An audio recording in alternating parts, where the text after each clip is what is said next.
Hello friends, how are you. मैं हूं अमरेंद्र और ये है मेरा प्यारा सा यूट्यूब चैनल हाइड्रोजन मैन। तो आज की क्लास में हम लोग डिस्कस करेंगे limitations of first atomic theory and spectrum of hydrogen atom. ठीक है। और पिछले क्लास में हम लोगों ने पास्टुलेट्स के बारे में डिस्कस किया था, first atomic theory, postulates of first atomic theory. Okay. तो आज की क्लास में हम लोग limitations of first atomic theory के बारे में पढ़ेंगे। तो वीडियो शुरू करने से पहले मैं कहना चाह रहा हूँ कि प्लीज़ वीडियो को लाइक कर दें, चैनल को सब्सक्राइब कर दें एंड बेल आइकन को प्रेस कर दें ताकि मैं जो वीडियो बनाऊँ वो आप तक पहुँच जाए। ओके। और प्यार भरे कमेंट्स कर दें ताकि मुझे अच्छा लगे, मुझे प्रेरणा मिले कि मैं आगे इसी तरह का वीडियो बनाता रहूँ। ठीक है। तो हम लोग आज जानेंगे limitations of first atomic theory. First atomic theory की क्या खामियां हैं, क्या क्या लिमिटेशंस हैं। Limitation of first atomic theory. Okay. तो सबसे पहले इसकी सबसे बड़ी जो लिमिटेशन है वो ये है कि ये केवल सिंगल इलेक्ट्रॉन्स के लिए एप्लीकेबल है, ये मल्टी इलेक्ट्रॉन्स को एप्लीकेबल नहीं है, मल्टी इलेक्ट्रॉन्स के लिए। तो first atomic theory is not applicable for multi electrons. ये hydrogen and hydrogen like ions के लिए ही बेस्ट है। तो hydrogen and hydrogen like ions ये जो इसका है ये not applicable for multi electrons.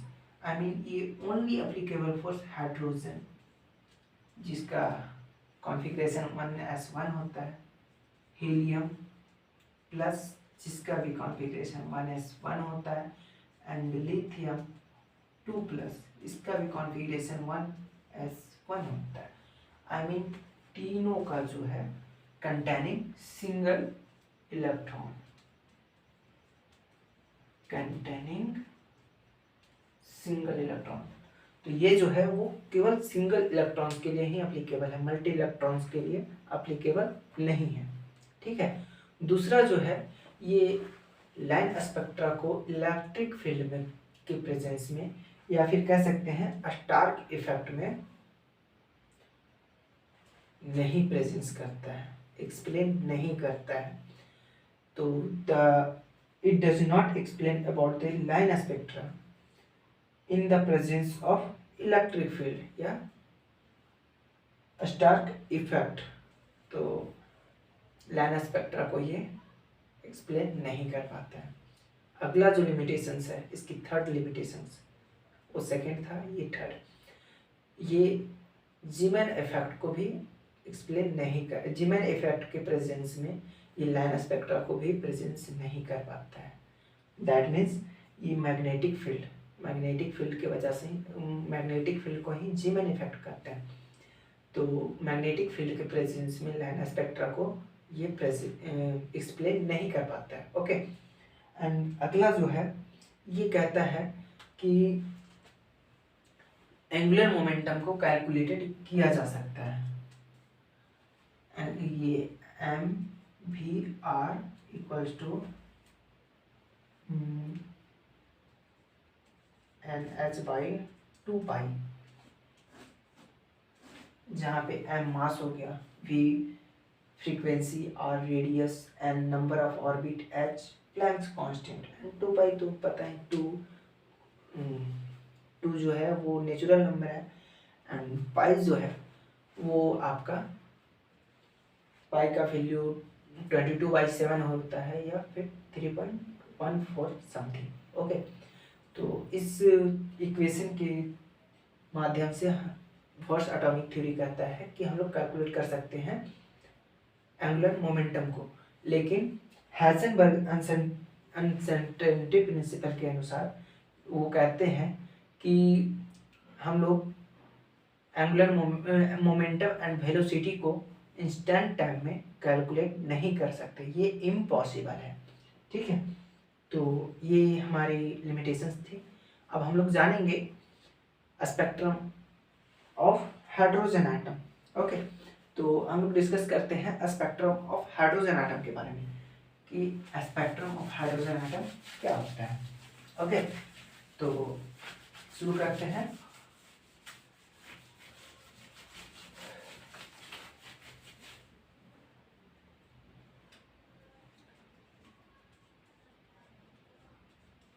Spectrum of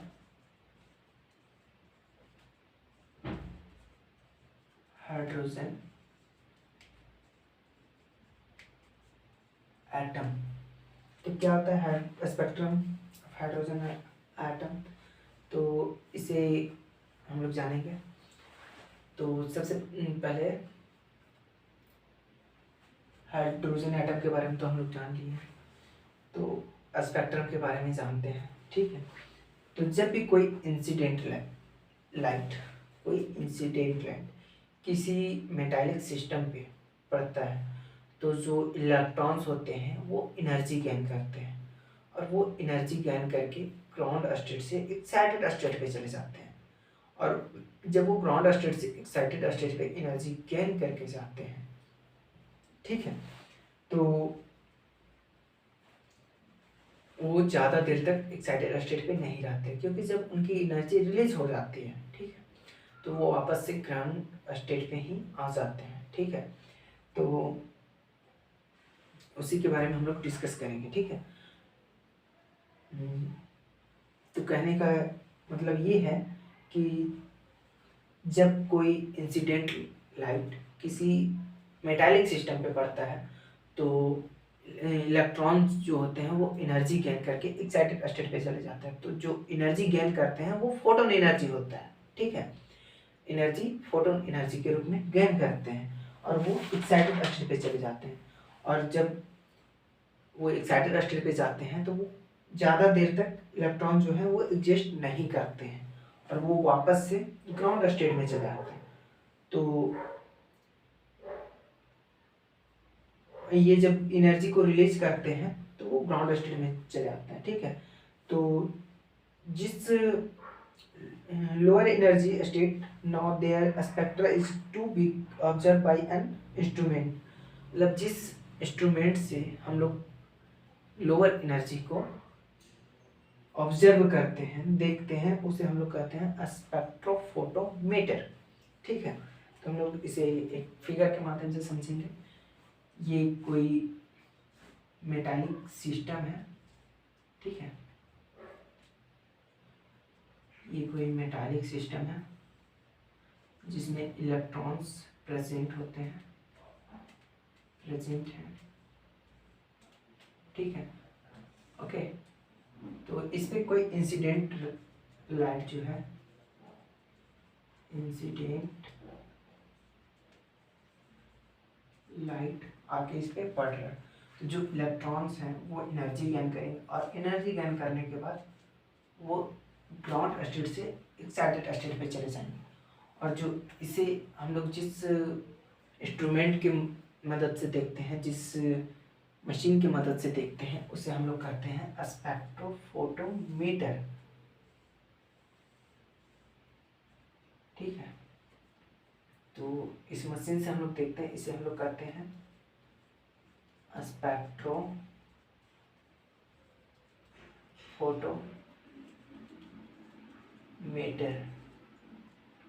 इसे हम लोग ऑब्जर्व करते हैं, ये ऑब्जर्वर है, ऑब्जर्वर। तो जिस इंस्ट्रूमेंट से हम लोग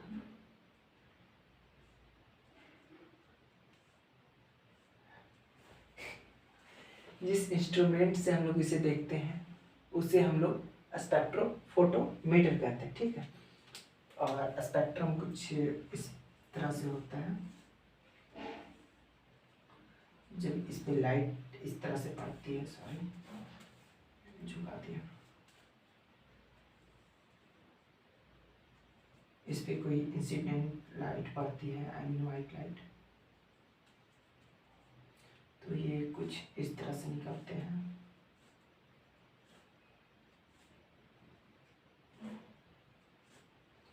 ठीक है, अल्ट्रा वायलेट रेस, तो इसके बारे में हम लोग जानेंगे और इसे किस एक इक्वेशन के द्वारा हम लोग कैलकुलेट करते हैं। 1/λ = z² r इंटू 1/n1 का स्क्वायर माइनस n2 का स्क्वायर। दैट मीन्स यहाँ पे 1/λ wavelength and z² atomic number, 1/n1 का स्क्वायर माइनस 1/n2 का स्क्वायर। तो 1/λ जो है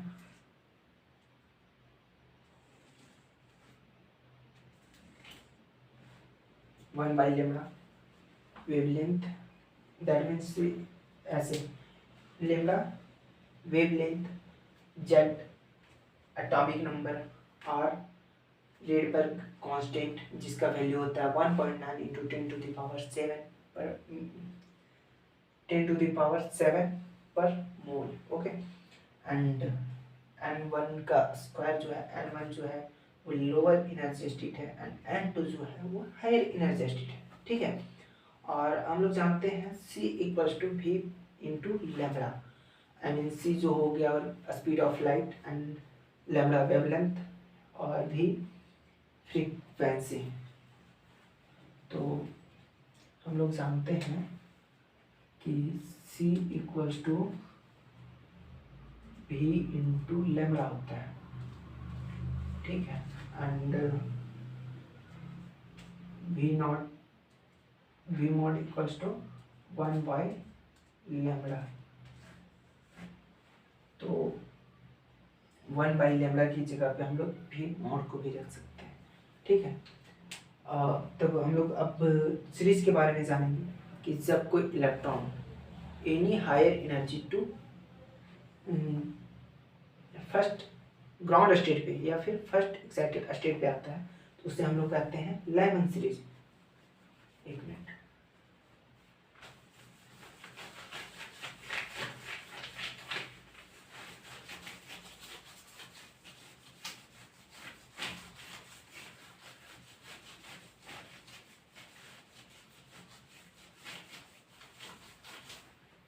ये कुछ इस तरह से है।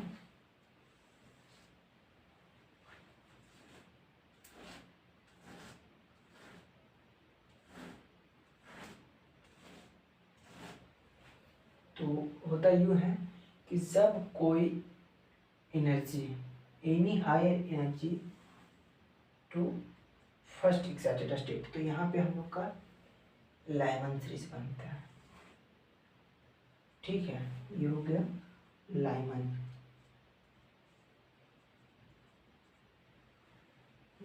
सीरीज।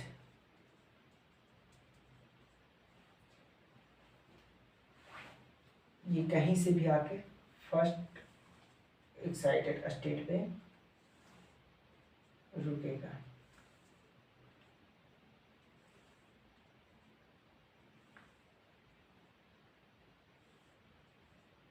ठीक है, ओके, तो ये लेमन सीरीज हो गया। उसके बाद आता है Balmer any higher energy of electrons, sorry,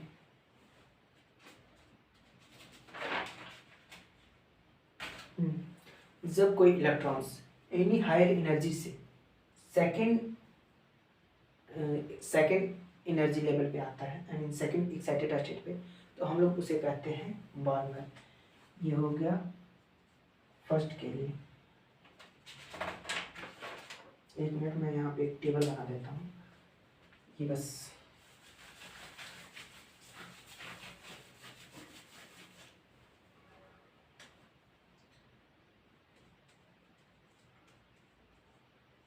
types of series, value of orbit, I mean value of annual या ऑर्बिट कर सकते हैं या लोअर एनर्जी।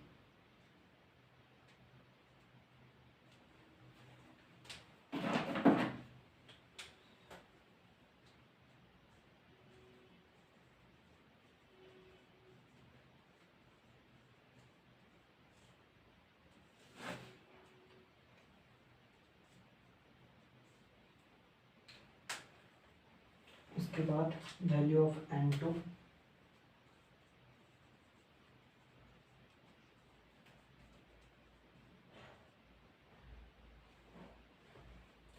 या हायर एनर्जी कह सकते हैं।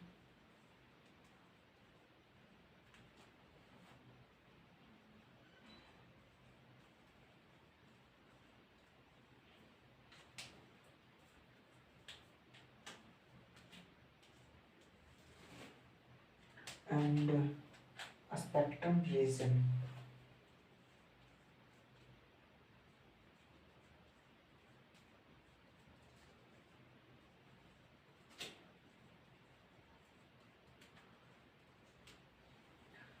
तो हम लोग यहाँ पे समझेंगे सीरीज के बारे में।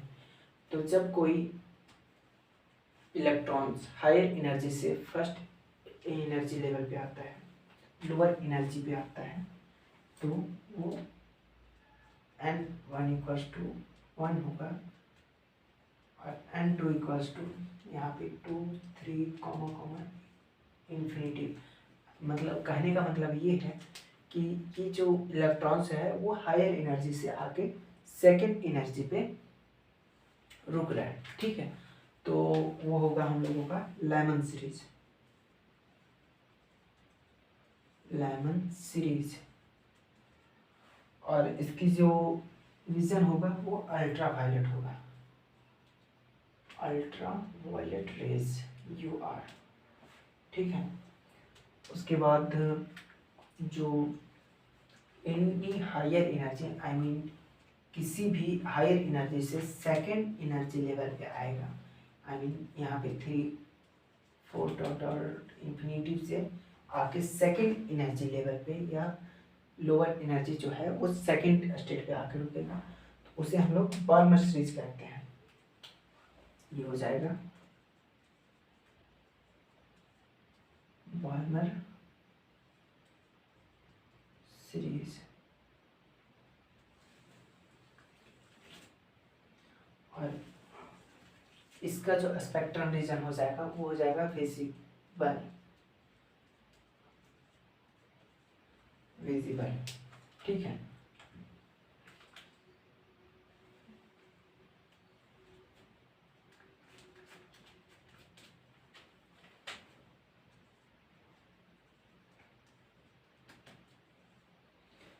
फिर एनी हायर एनर्जी से आके जब थर्ड एनर्जी लेवल पे रुकेगा, I mean 4 5 dot dot infinity से आके थर्ड पे रुकेगा, तो वो हो जाएगा क्वेश्चन,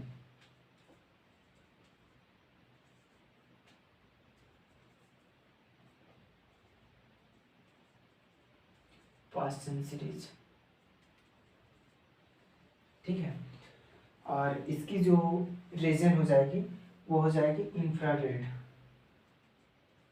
IR, इंफ्रारेड, ठीक है। फिर एनी हायर एनर्जी से आके 4 पे रुकेगी, मतलब ये एनी हायर एनर्जी से आके 4 पे रुकेगी, आई मीन 5 से एनर्जी या 6 या डॉट डॉट डॉट इन्फिनिटी से आके 4 पे रुकेगी, तो ये हो जाएगा ब्रांचिंग सीरीज।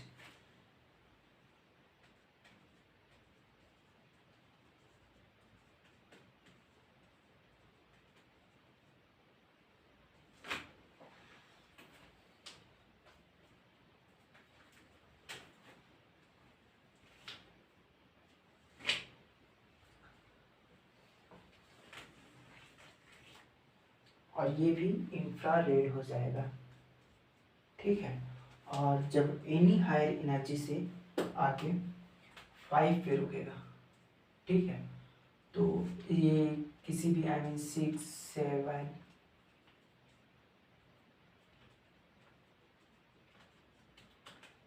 या इन्फिनेटिव से आके जब 5 नंबर पे रुकेगी, 5 एनर्जी लेवल पे, तो ये भी इसकी भी रीजन इंफ्रारेड हो जाएगी और इसका नाम पी फंड हो जाएगा, पी फंड सीरीज, ठीक है। तो ये है हाइड्रोजन स्पेक्ट्रम। और आज के क्लास के लिए बस इतना ही। आप लोगों को वीडियो के अंत तक बने रहने के लिए धन्यवाद। आज के वीडियो के लिए बस इतना ही, और हम लोग अगले वीडियो में डिस्कस करेंगे quantum number and types of quantum number. Okay, तो हम लोग अगले वीडियो में कल अपलोड करूँगा, और जिनको ये नोट्स चाहिए हो उनको मैंने वीडियो के शुरू में ही बता दिया था कि आप मुझे इंस्टा पेज पे फॉलो कर सकते हैं, फेसबुक पे, या मेरे को मेल कर सकते हैं, मैं वहाँ से आपको नोट्स प्रोवाइड कर दूँगा। ओके, तो धन्यवाद। आज के लिए शुभ रात्रि।